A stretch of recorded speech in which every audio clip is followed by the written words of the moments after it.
Şimdi konuşma sırası Sayın Dönigri'nde ve o Adem'e bütün isimleri öğretti. İbn Arabi'ye göre manevi ilafetin temeli konulu konuşmasına başlayacak. Buyurun. I would also like to thank the organizers for their very generous hospitality. And I apologize for the public for the absence of the text of Turkish translation. I was unable to send it before the conference. And I apologize also to the English-speaking public for my very basic and incorrect English. But it is impossible to satisfy everybody in this existence. I am going to speak on well-known subjects in Ibn Arabi's doctrine. The institution of human caliphate on the earth in his relationship with the perfect man, al-Insan al-Kamil, and the divine form according to which Adam was created, and God's teaching of name to Adam. I will not speak about those fundamental questions in generally, but from an exegetical point of view, gathering a lot of passages in Futuhat and other works of the Shaykh, which are commentaries on verses 30, 33 of the Surah Al-Baqarah. My aim is double. I want at first to point out the originality of some of his exegetical positions in the mainstream of Islamic commentary of the Quran. Secondly, I would like to show how Ibn Arabi's writings take place in his writings takes place a sort of dialogue or a round trip between him and the Quran. From one side, how a previous doctrine lets him interpret the Quran, and from the other side, how the Quran shapes his interpretation and doctrine. In conclusion, I will ask myself, like other speakers, on the impact that such ideas can have on our life today. I will at first read and translate those verses. وَإِذْ قَالَ رَبُّكَ لِلْمَلَائِكَةِ إِنِّي جَاعِلٌ فِي الْأَرْضِ خَلِيفَةً قَالُوا أَتَجْعَلُ فِيهَا مَنْ يُفْسِدُ فِيهَا وَيَسْفِكُ الدِّمَاءَ وَنَحْنُ نُسَبِّحُ بِحَمْدِكَ وَنُقَدِّسُ لَكَ قَالَ إِنِّي أَعْلَمُ مَا لَا تَعْلَمُونَ وعلم آدم الأسماء كلها ثم عرضهم على الملائكة فقال أنبئوني بأسماء هؤلاء إن كنتم صادقين قالوا سبحانك لا علم لنا إلا ما علمتنا إنك أنت العليم الحكيم قال يا آدم أنبئهم بأسمائهم فلما أنبأهم بأسمائهم قال ألم أقل لكم إني أعلم ما تبدون وما كنتم تكتمون.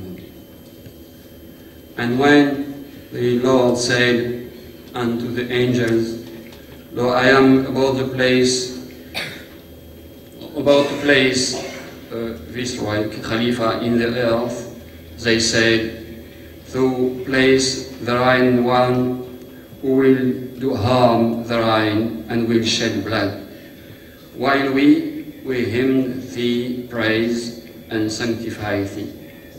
He said, surely I know that which you know not. And he taught Adam all the names, then showed them to the angel, saying, inform me on the name of this, if you are truthful. They said, be glorified, we have no knowledge, saving that which thou hast taught us.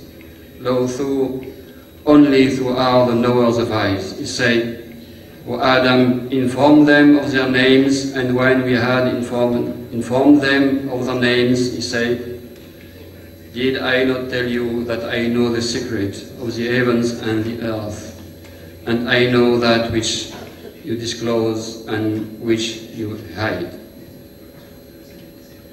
وَإِذْ قَالَ رَبُّكَ, when your Lord said to the angels.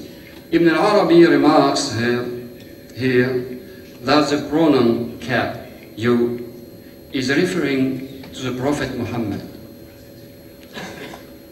That is quite evident because all the Quran is at first addressed to the Prophet. But in fact, it has here for Ibn Arabi a special meaning. What is the position of Muhammad towards the first Khalifa, who is not named in the first verse, but identified in the second one? The commentary is here on two levels. The first one is one example of Akbarian hermeneutics, very close to the letter of the text. In Rabbuka, your Lord, Rabb, from Rabba or Rabba, Rabbi, signifies in one of its meanings al-muslih, who is improving, getting salah, the contrary of fasad, corruption. God, in creating man and instituting him his Khalifa, doesn't want corruption, even if in fact man will do it. That means that there is here in his creation a hidden purpose that angels cannot understand. The accomplishment of his purpose and of this human being will become definitively clear the day of resurrection, when Muhammad will be the Lord of mankind. Sayyid, Ana Sayyidun Nas Yawm al-Qiyamah. Higher is the degree of somebody, more hidden is his reality. The second level is an example of doctrine leading interpretation. The mention of Muhammad in Rabbuka, your Lord, presiding the Khalifa, is a confirmation of the well-known tradition. I was prophet when Adam was still between water and clay. Ibn al-Arabi expresses so in this context the doctrine of Haqiqa Muhammadiyya, the proceeding of the world from his reality. The reality of ordinary man or animal man, al-insan al-hayawani, doesn't exist without the presence in him of the reasonable soul, al-nafs al-natiqa. So the universe, or the big man, al-insan al-kabir, doesn't exist without the presence in him of his nafs natiqa. That means who is bringing in it the speech of God, Muhammad. Before him, the universe was asleep, like Adam between water and clay.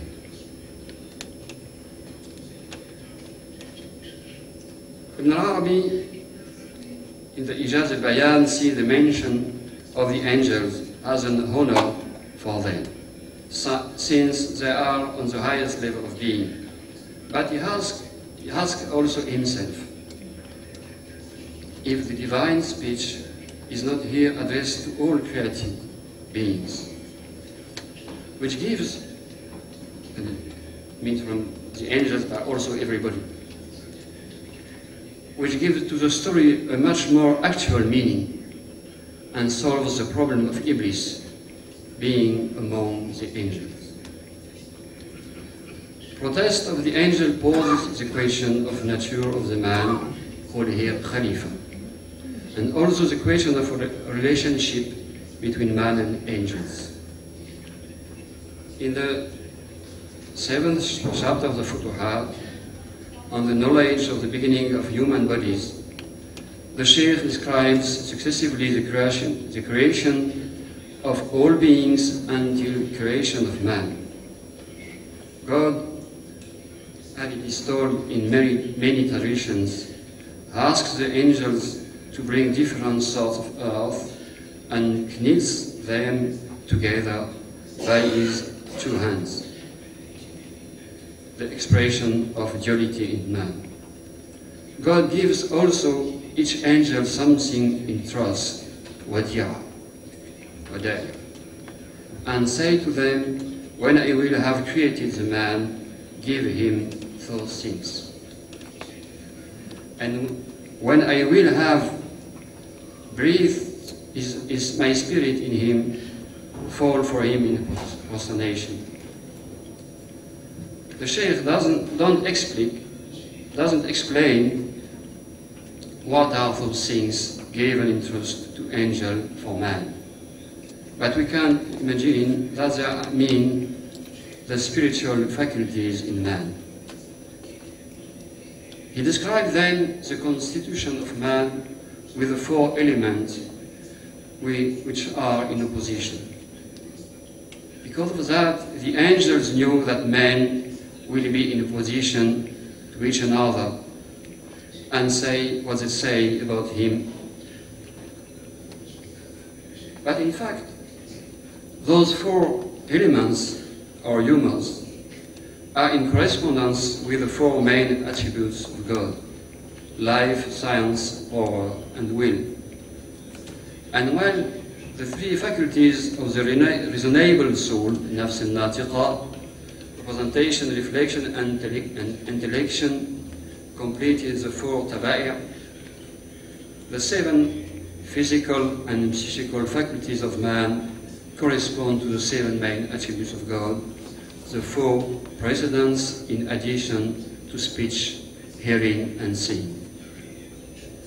But after that, God gave man another creation, khalq akhar, which is real humanity, insaniya, and which is the reality of the Khalifa. Ibn al-Arabi makes some remarks on the attitude of angel, which are quite different from what we find in other tafsir and even in Sufi commentaries. At first, he considered them as still a part of the physical world, tabi'ah, even if they are created from light. So they have the properties of this world.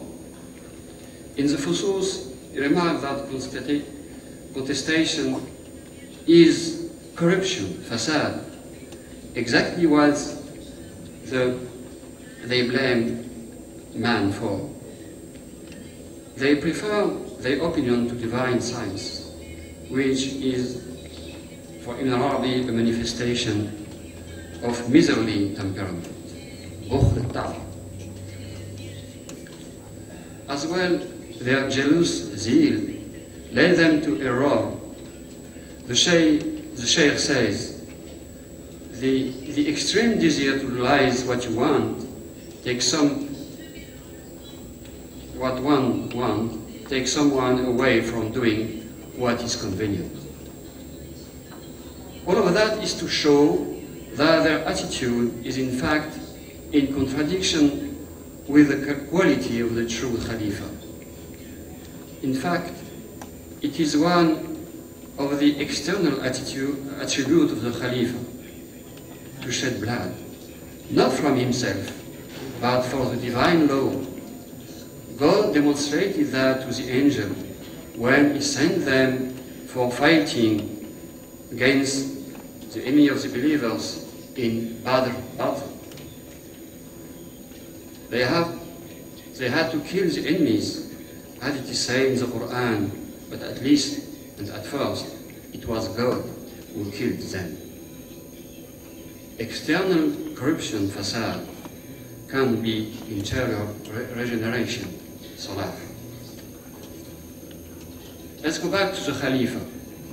Angel protested, as says the Shaykh in the poem The Khutbah of the Futuhat, because obscurity of clay veiled them and prevented them from seeing splendor of names, divine names. The Khalifa means Khalifa Anillah, staying in place of God in the earth and not coming after others before him, as think some commentators. only if you take in consideration that man is the last created being.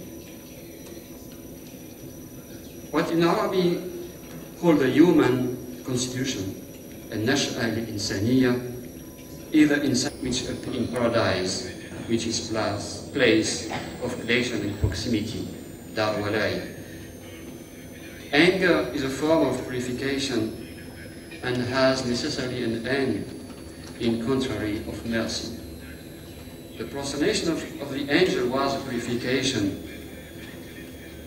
from the divine anger provocated by their constatation. That explains also that the Shaykh used more often the term of Insan Kamil than the term of Khalifa, except when he is commenting these verses. What are now those names told to Adam? وَعَلَّمَ آدَمَ الْأَسْمَاءَ كُلَّهَا.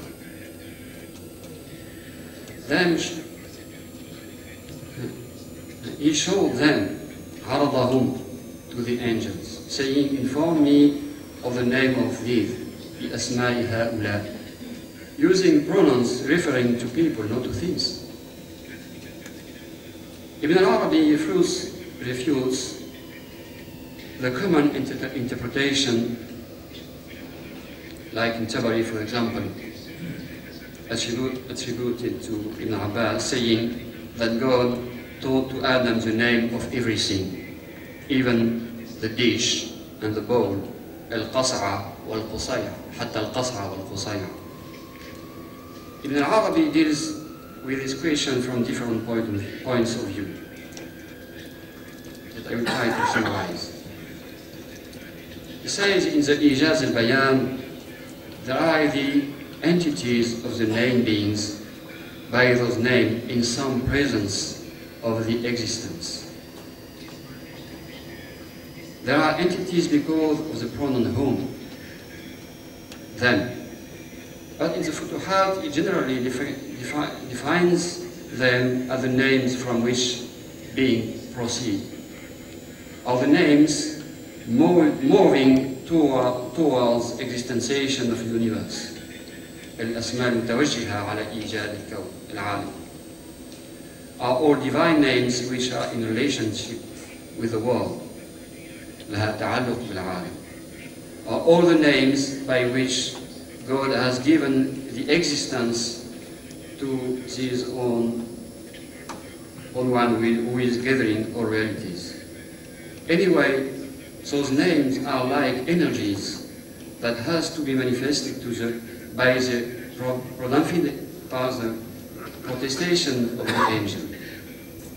Without that, and without the presence of man, they would have been inoperant. The Shaykh precise also that those names are taught to Adam from his own essence, min dhatihi.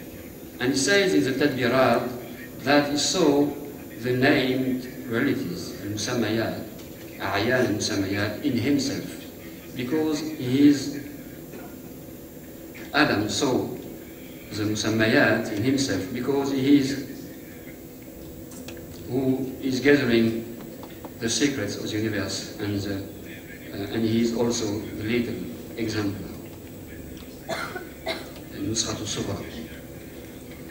From here, I come to my question about the meaning of such commentaries for us now.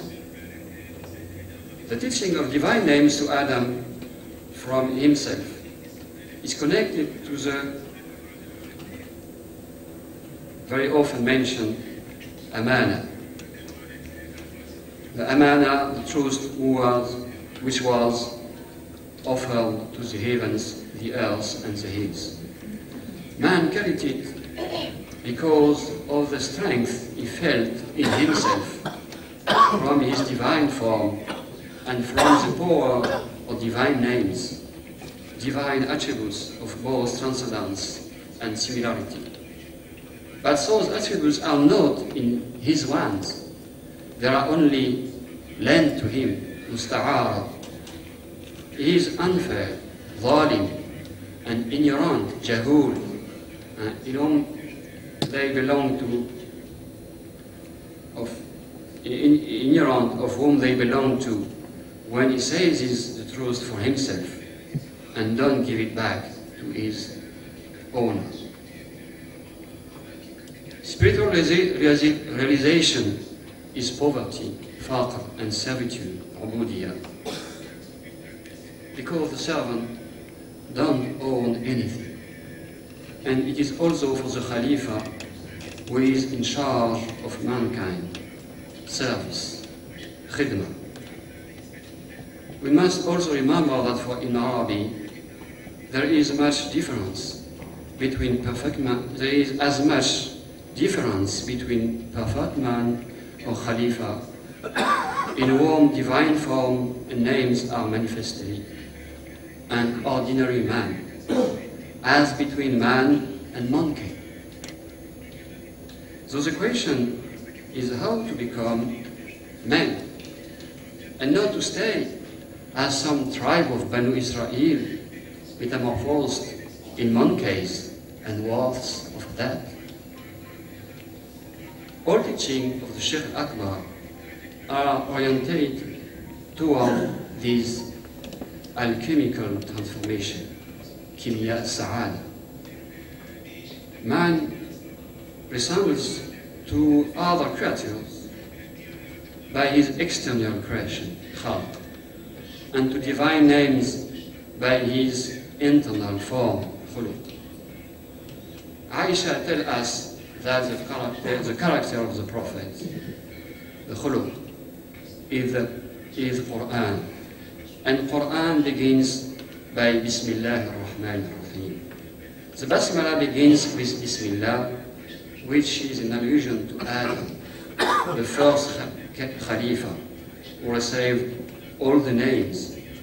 And Ar-Rahim, at the end of the Basmala, is an allusion to the more perfect man, who received the signification of name, the Prophet. One main teaching of in Arabic is that mercifulness is forever and punishment like. Another teaching connected with those verses is that the future of this earth is completely closed to man as Khalifa. When the last Khalifa of God will disappear, the world will disappear with him. Is like the pillars of the tent between earth and heaven. And he that sees man, about whom the prophets say, the last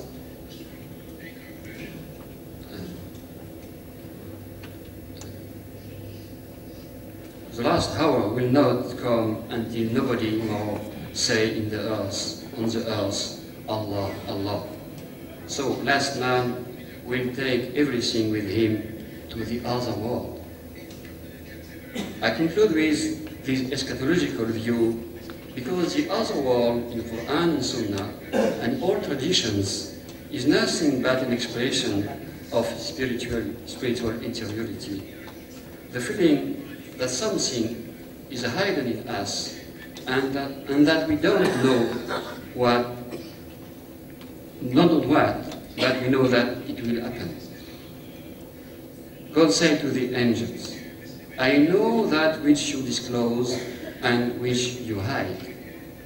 As Ibn Arabi said, what is hidden is you, and you don't know it. What is hidden, is in you, and you don't know it. As God said, He knows the secret, and what is more hidden. يَعْلَمُ السِّرَّ وَأَخْفَى. The secret is what is between the servant and God. And what is more hidden is what God knows from the servant and what the servant don't know that in himself.